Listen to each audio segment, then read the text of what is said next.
Hi, I'm Juan. I'm a PPC consultant at Flow. And today I'm going to use this little title to bait all of you and just tell you why your ads aren't working. Because probably they're not working, but this is one of the maybe reasons. It's not the only one, so you have to do more work. It's not just one thing.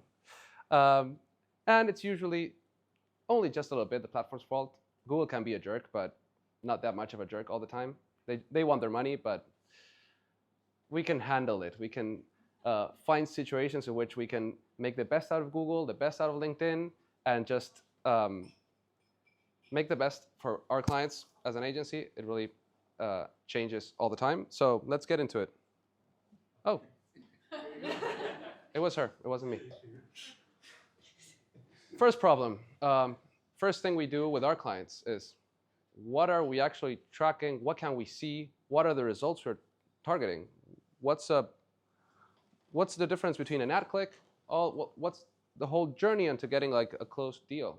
We work in B2B. Like deals are huge sometimes, hopefully. And the timing of the first interaction with an ad could be like 3 months, 8 months, a year. There are softwares that could be that could cost millions of US dollars, euros, whatever currency. So first of all, how do you measure what happens after the click?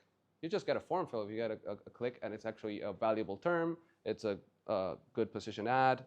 Then you have this like chasm of not knowing, and then suddenly you see a deal come in, and they attribute it to whatever direct channel they can choose, or a referral, or whatever the analytics actually chooses. It's usually not our real efforts, like the things that we drive that are finally part of the attribution that takes the beautiful credit of the conversion. So enter conversion tracking.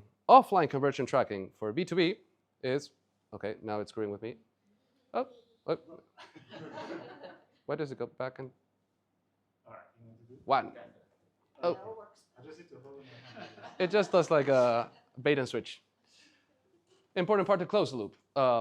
Offline conversion tracking is pretty much in all platforms, well, in the most important platforms at least. The idea is you feed CRM data into the platform so that it doesn't learn from the junk form submits that people can do.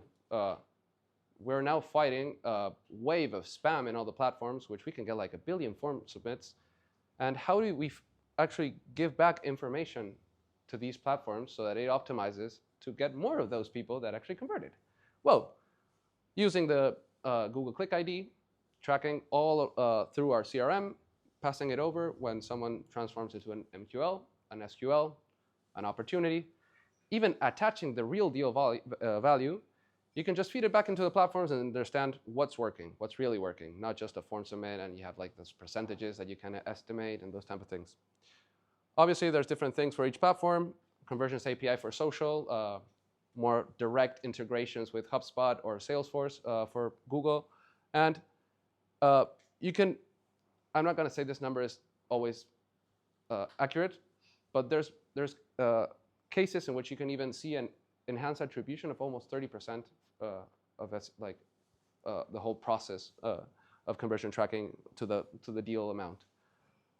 This is the highest leverage you can have right now for B2B SaaS, B2B PPC, for even also for e-commerce, but we focus more on the complicated aspects of B2B marketing. Now that you can measure the things, now what do? 95% of people are not actually in the market right now. Like they might understand they have a problem, they might be looking around, they might not want to buy right now. Just 5% are in the market right now. So what do? What do you say to them? I always like to track back performance marketing or paid marketing down to traditional marketing, like how someone psychologically converts, like what do they have to read, what do they have to listen to, what do they have to do, and then like the next step, how they research things.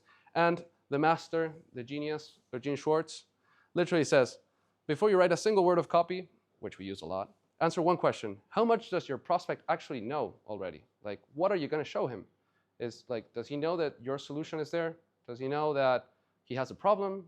Well, let's get into that. But one of the core problems is a message market fit problem.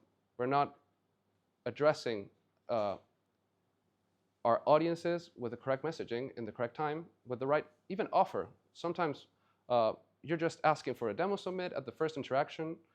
It's very hard for someone to just gain confidence that quick with your brand. They're not going to convert for a 200K deal just at the first interaction with a form submit. So if this, oh, thank you. Yeah, thank you, man. We go over the psychology of where the buyer actually is and which stage it is. Okay, perfect. People that are unaware, you have to educate about the problem. They don't know they have a problem. So that's one type of messaging that you have to set up. Problem-aware people know the pain. They don't know they can fix it. You just validate the frustration. Solution-aware, they're looking for a solution. You have to differentiate your solution so that they actually believe your solution is for them. Then if they're already product-aware, they're going to be looking for comparisons. You have to be better than the competition. Finally, most aware, just push them to buy. And let's see, perfect. Oh, I just pressed, sorry. Different platforms can capture different stages. Obviously, this is an example mix, but for example, LinkedIn ads for demand creation, like stages of awareness from the simple part of product unaware or like problem unaware. You can just lead them through thought leadership ads, point of views content, putting pains and problems of the audience. Go through more of an education phase, showing benchmarks, case studies, really educating the audience so that they can go through all these. I also added like possible CTAs for each. For example, an unaware audience, you don't need a CTA right now. They just have to absorb content, understand that you're a thought leader, that they might have the problem. You have to tell them what the problem actually means. And finally, a platform like Google Ads or Microsoft Advertising, where people are already looking for the keywords and the solutions. You just have to beat the competition to those terms, which is very expensive, but also provide a way to have less friction into the buyer process. For example, having a demo, an on-demand demo, and eventually people that are already looking for your brand, they're going to convert through branded terms, remarketing, or remarketing in general. What most companies do right now, I'd say they bid on keywords. They have the same ad copy that their competitors. They just check their competitors and see, okay, they're doing this, we'll do the same. Let's see what happens. CPC is high. If they do on LinkedIn, they just target a marketing function. They go all around, like they go to the entire marketing team. That's a giant audience. They're not going to do they're going to optimize for website form fills. If you heard my first part, offline conversion tracking, very important. Same messages to all the awareness stages. This is going to create this is going to not help the buyer really move to a different stage. So what top performers do? Actually go into long tail keywords on Google, really hone into what people are looking for, but at the same time have a message that differentiates from the competition. Have really pain point ad copy. Well, on LinkedIn, targeted audience, not that narrow, not that broad. Have a different message for each of the buyers committee because they don't all need to look at the same information. And different campaigns per awareness stage, pretty much. Can you do that? Oh. Well, I'd say I'm kind of running out of time, but I'll go quick. The second failure would be like, if you can see a competitor's ad and you just swap your logo into it and it still works, it's that you're doing it wrong. Like you have a message market, you're just like a me too. So streamline your workflow, boost productivity, those are like me too ad copy, like everyone does that. So the third failure, I'd say like 70% of people are, the B2B buyers are already doing 70% of research by themselves. So then you have to show like a lot of information first in each stage, like value first content, then case studies, then a free trial or a demo. Oh, I'm almost there.